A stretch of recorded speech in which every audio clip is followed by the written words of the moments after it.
السلام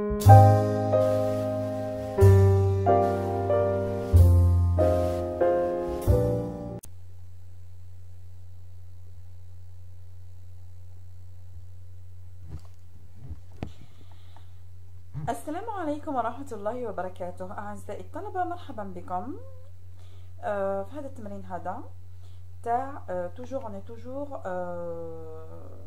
ça veut dire dans le premier principe de la thermodynamique. Donc on essaye de résoudre exo numéro 3. Alors cet exercice concerne un gaz parfait. Donc on essaye de voir comment appliquer le premier principe de la thermodynamique pour un gaz parfait. Alors, on sait tous qu'un gaz parfait, bien sûr, est caractérisé par l'équation d'état. Alors, qui est quoi? L'équation d'état, qui est PV égale nRT. PV égale nRT. C'est ça, qu'est-ce que ça veut dire? Un gaz parfait. Alors, je lis d'abord l'exercice, après on verra comment faire. Alors,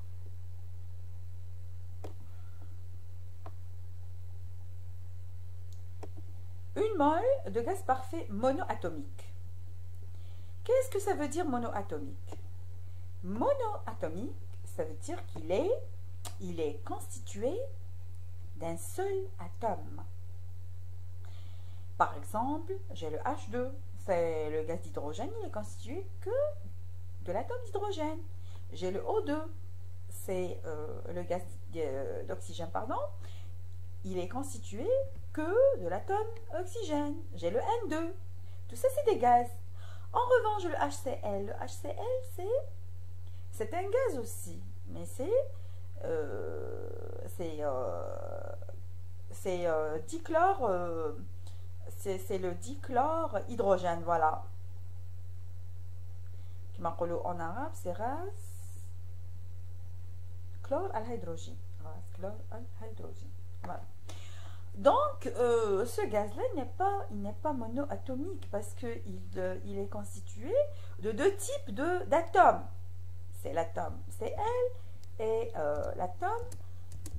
Alors, voilà. Donc, celui-là, il n'est pas monoatomique parce que regardez, il est constitué de l'atome d'hydrogène et de l'atome de chlore. En revanche, pour le H2, par exemple le O2, par exemple le N2, tout ça c'est des gaz monoatomiques parce qu'ils sont constitués en un seul atome. Donc,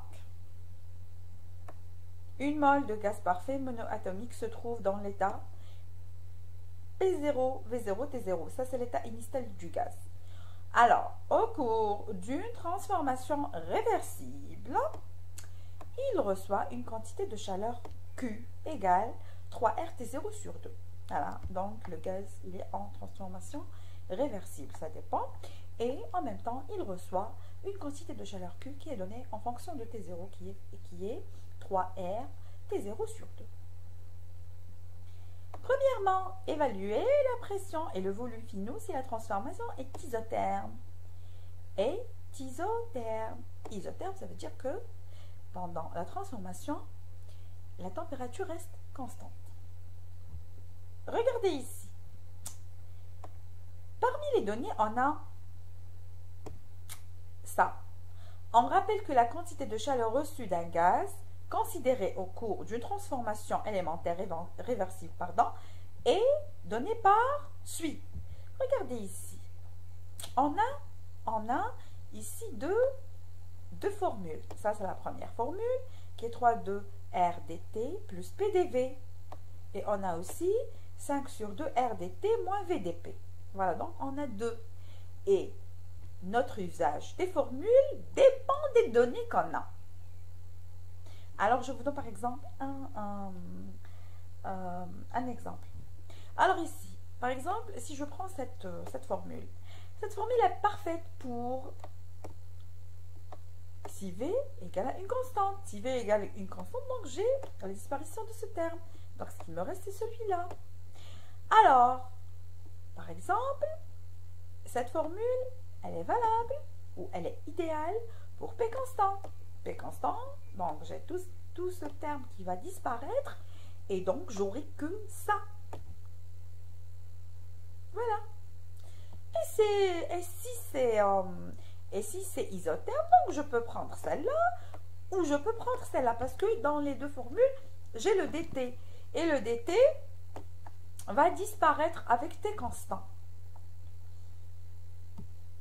Et donc, évaluer la pression et le volume finaux si la transformation est isotherme, sachant que le delta Q est donné par ce qui suit.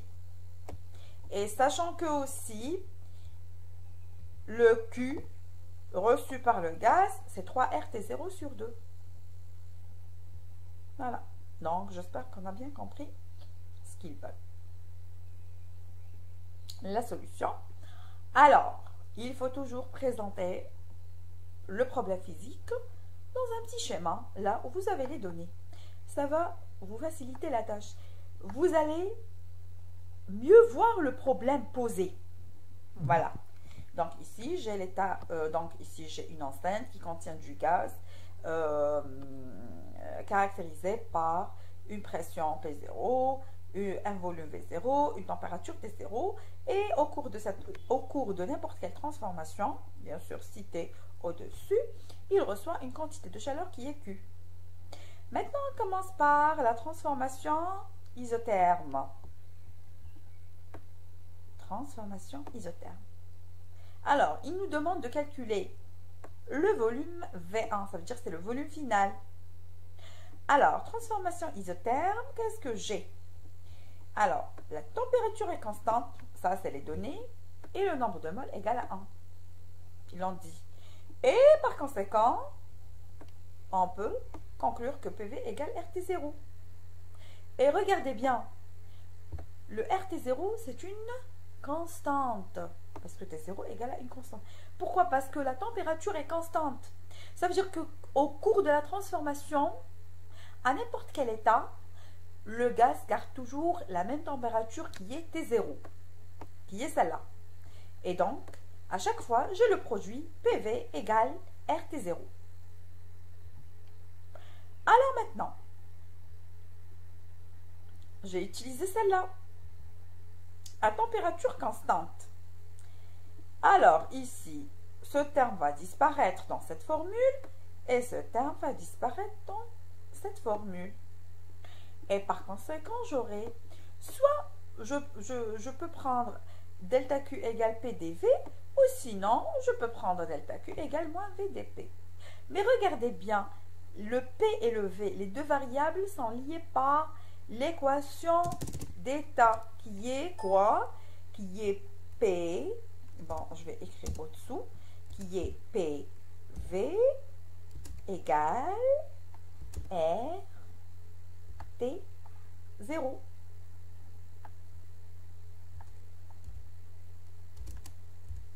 Voilà, RT0.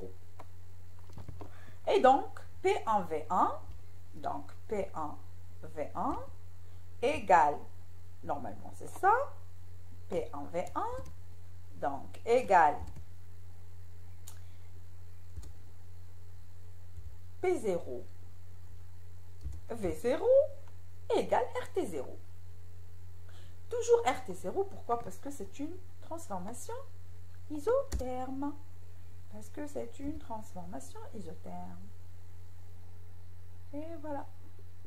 Maintenant, sinon, il y a une autre méthode. Regardez bien, une transformation isotherme. Dans le cas général, la variation de l'énergie interne, elle est donnée par CV et delta T. Ça, c'est une relation générale. La variation de l'énergie interne, c'est CV delta T. Bien sûr, dans une transformation réversible. Attention. Regardez, donc, la delta U, dans le cas général aussi, alors, d'après le premier principe, c'est le travail échangé avec le milieu extérieur, et la quantité de chaleur reçue, ou la fournie, ou la somme des deux, égale à 0. Et par conséquent, alors si la température égale à une constante, donc delta T égale à 0, et donc le delta U égale à 0. Et par conséquent, W plus Q égale à 0, et voilà, j'ai le Q égale à moins W, et on sait que dans le cas général, la formule de W, c'est moins PdV, et comme ici j'ai le W qui est précédé par un moins, donc j'aurai P extérieur dV. Alors, pour une transformation réversible, pardon, on a discuté ça auparavant, que c'est que P extérieur et P intérieur sont égaux, et je vais mettre tout court P. Et voilà, et par conséquent, j'ai la formule de Q qui est donnée en fonction de P et de V, c'est PdV. Regardez ici. Pour pouvoir effectuer cette intégrale, il faut homogénéiser la formule. معناه لازم تكون عندي علاقة متجانسة. واش معناها علاقة متجانسة؟ لازم يكون عندي في العلاقة متغير واحد. Alors ici, j'ai la variable qui est V et j'ai la variable qui est P. Et comment je pouvais, par exemple, comment je pourrais, par exemple, écrire P en fonction de V ou V en fonction de P? Voilà, n'oubliez pas qu'on est dans le cas d'un gaz parfait. Dans le cas d'un gaz parfait, PV égale RT0. Et donc, on essaye de remplacer ce P-là en fonction de V. Bien sûr, on va voir dans ce qui suit. Alors, donc, regardez ici, j'ai Q qui est PdV, RT0. Voilà, ici, j'ai remplacé le P. Alors, ici, j'ai remplacé le P d'après PV égale RT0. Donc, ici, le P égale RT0 sur V. Bien sûr, le dV sur V, il reste à l'intérieur de l'intégrale parce que c'est une variable. Et ça, c'est les bornes d'intégration de V0 jusqu'à V1, état initial et l'état final. Et donc, par conséquent, si j'intègre, j'aurai RT0 log V1 sur V0 qui est égal 3RT0 sur 2. Voilà. Donc, ça, c'est l'intégrale. Et ça, c'est une donnée aussi, parce que tout à l'heure, on a vu que à chaque transformation réversible, le gaz reçoit une quantité de chaleur qui est 3T0 sur 2. Et voilà. Et voilà. C'est une exponentielle. Je pense que c'est tout le monde à votre niveau. Bon, ça veut dire, vous avez bien comment faire ce genre d'intégration. C'est très facile. Voilà. Maintenant, le calcul de P1, c'est très facile. Oh, il ne faut pas réfléchir. Il ne faut pas réfléchir trop. C'est trop facile. Alors ici, qu'est-ce que je vais faire? Je vais tout simplement appliquer P1, V1 égale P0, V0, qui est RT0, bien sûr, qui est RT0. Voilà. Et donc, je sors le P1 en fonction des données à l'état initial et V1. Et voilà. Donc, bien sûr, si je remplace, il y a des trucs qui vont être simplifiés. Et j'aurai le P1 à l'état final en fonction de P0 à l'état initial. Alors maintenant, transformation isochore. Ça veut dire que on garde toujours les mêmes données. Les données, c'est qu'on est dans le cas d'un gaz parfait. Et donc, le gaz subit une transformation isochore et qu'il reçoit en même temps une quantité de chaleur qui est égale à 3RT0 sur 2. Alors, maintenant, transformation isochore, ça veut dire que V0 égale à V1. Et par conséquent, le P sur T, voilà. Donc, c'est ça qui caractérise notre transformation. Donc, V égale à une constante et N égale à 1. Et par conséquent, j'ai ça. P sur T égale R sur V0. Alors, transformation isochore. Comme je vous ai dit tout à l'heure, j'ai deux relations. J'ai cette relation et j'ai cette relation. Pour V égale à une constante, j'ai des V égale à 0. Et par conséquent, ce terme-là disparaît. Et par conséquent, j'aurai ça. C'est plus facile, hein? C'est plus facile que d'utiliser celle-là. Voilà. Parce que ici, j'ai des P ne disparaît pas. Et donc, je dois faire sortir le P en fonction de V, etc.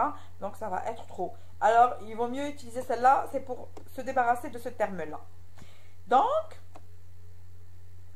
Par conséquent, j'ai la variation de la quantité de chaleur qui est 3 demi R dt. Alors si j'intègre, alors l'intégrale de tt c'est facile. Hein? Intégrale de tt c'est t, dt c'est t. Et entre les deux pentes, donc c'était finalement t initial. Et donc on sait que au cours de la transformation, le gaz il reçoit une quantité de chaleur qui est 3,2 RT0. Et par conséquent, alors, dans ce cas-là, j'ai une équation du premier ordre avec une seule inconnue qui est T1. Si je sors le T1, je vais trouver le T1 égal de T0. C'est facile. C'est pas vraiment trop difficile. Voilà. Et voilà. Le calcul de la pression. Regardez, ça sera trop facile aussi. Tout simplement, il suffit d'appliquer PV égale à nRT. Le N est égal à 1 et par conséquent, j'ai P1 sur T1 égale R sur V0. Voilà. Parce que c'est P1, normalement P1 V1, P1 V1 égale RT1. Normalement, c'est ça. Et comme le V1 égale à V0, donc je pourrais avoir ça. Voilà. Et donc, j'ai ça. Voilà, c'est ça la relation. Donc, normalement, c'est P1, V1. Et comme isochore, V1 et V0 sont égaux. RT1. Moi, j'ai trouvé le T1 qui est égal à 2 T0. Si je le remplace ici, et si je fais sortir le P1, voilà, j'aurai donc ça. Et par conséquent, je pourrais avoir le P1 en fonction de P0.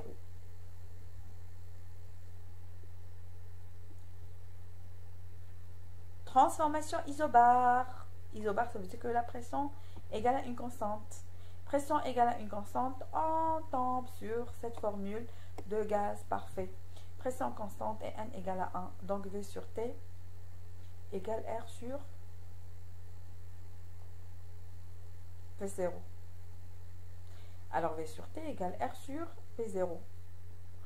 Et par conséquent, si je reviens ici, donc le P égale à une constante, donc celui-là disparaît. Ce qui me reste, c'est que ça. C'est pas la peine d'utiliser ça parce que ça va nous faire beaucoup de travail. Alors il vaut mieux d'aller sur le chemin le plus facile. Donc il ne nous reste que ça. Et voilà, si j'intègre, j'aurai ça. Voilà, et donc j'écris en même temps CQ qui est donné. Et j'aurai T1 égale 8 sur 5 T0. Et la même chose, je vais appliquer P. Voilà, c'est pour trouver quoi? C'est pour trouver le... Alors, j'ai trouvé le T1. Maintenant, je dois trouver le T, le V1. Alors, ça, c'est transformation isobare. Isobare, ça veut dire que P1, V1 égale RT1. Et comme le P1 égale P0, donc je pourrais avoir cette relation. Par conséquent, le V1, il est donné en fonction de T1. Je remplace ici le T1 par la valeur trouvée. Et voilà, je trouve cette valeur de V1 qui est 8 cinquièmes V0.